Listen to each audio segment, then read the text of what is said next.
Hello বন্ধুরা, চলে আসলাম রান্না করতে। তো রান্না বসিয়েছি, পটল ভাজা হচ্ছে। আজকে বেশি কিছু করব না, পটল ভাজা করব, মুগ ডাল দিয়ে মাছের মাথা দিয়ে ডাল করব।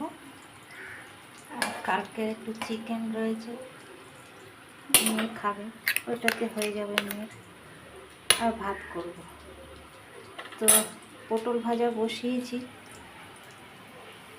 তো পটল দেখো, পটলটা ভাজা হয়ে এসছে।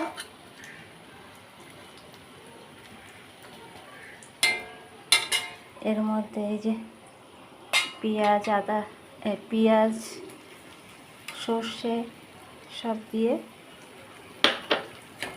এটাকে কষাবো। এটা খেতে খুব ভালোবাসে আমার মেয়ে।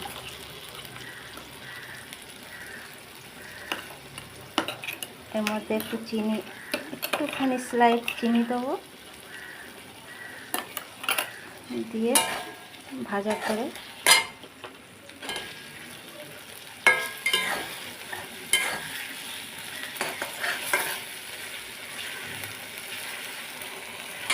এইটা দিয়েই আমার মেয়ে ভাত খেয়ে নেবে। পটল ভাজাটা হয়ে গেছে, দেখো কি সুন্দর লাগছে, খেতেও কিন্তু খুব সুন্দর লাগে। তোমরা খেয়ে দেখো একবার করে। তো ডালটা, মুগ ডালটা ভাজছি, ভেজে ধুয়ে নেবো একটু ভালো করে। আর এই মাছের মাথাটা এখনো ভাজিনি, এই ভাজবো। আর এদিকে ভাত হচ্ছে, ভাতটা হলে আর মাছের ডালটা হলে হয়ে যাবে।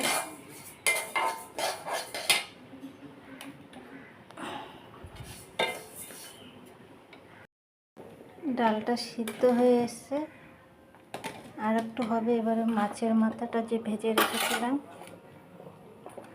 ওটা দিয়ে দেবো। গোটাই রয়েছে, পরে একটু ভেঙে দেবো। এখনো হলুদ দিইনি, হলুদ একটু পরে দেবো। আর একটু ডালটা সিদ্ধ হবে তারপরে। বন্ধুরা, ডালটা হয়ে গেছে, এবার ফোড়ন দেবো। দুটো শুকনো লঙ্কা, তেজপাতা দিলাম,